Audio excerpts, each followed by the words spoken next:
નમસ્કાર મિત્રો, આજના સમાચારમાં તમારું સ્વાગત છે। દેશ, દુનિયા અને ગુજરાતના તાજા, મોટા અને સૌથી મહત્વના સમાચાર જાણીએ તે પહેલાં તમે ચેનલમાં નવા હોય તો ચેનલને જરૂરથી સબસ્ક્રાઇબ કરી અને વિડીયોને લાઇક કરી દેજો। ફટાફટ આગળના સમાચારની વાત કરીએ તો રાજ્યમાં ભર શિયાળે ફરી કમોસમી વરસાદ આગાહી કરવામાં આવતા ધરતીના તાત એવા ખેડૂતોમાં ફરી ચિંતાનો મોજું ફરી વળ્યું છે। ત્યારે સાયક્લોનિક સર્ક્યુલેશન સક્રિય થતાં વાતાવરણમાં પલટો જોવા મળી રહ્યો છે। આગામી 2 થી 3 દિવસ વાદળછાયું વાતાવરણ રહેવાની સંભાવના પણ હવામાન વિભાગ દ્વારા વ્યક્ત કરાઈ છે। તેમજ કડકડતી ઠંડીથી લોકોને રાહત પણ મળી શકે છે। તેમજ દરિયાકાંઠાના વિસ્તારોમાં છૂટો છવાયો વરસાદ પડી શકે છે।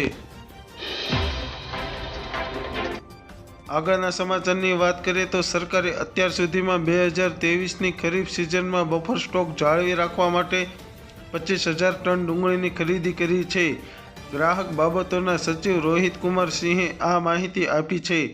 સરકાર બફર સ્ટોક જાળવવા માટે ડુંગળીની ખરીદી કરી રહી છે અને સ્થાનિક પ્રાપ્યતા વધારવા અને ભાવ નિયંત્રણમાં રાખવા માટે બજારમાં હસ્તક્ષેપ કરી રહી છે।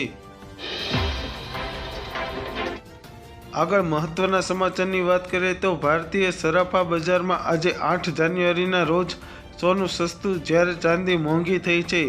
સોનાનો ભાવ 62,000 રૂપિયા પ્રતિ 10 ગ્રામને પાર, જ્યારે ચાંદીની કિંમત 71,000 રૂપિયા પ્રતિ કિલોને વધારે નોંધાયો છે।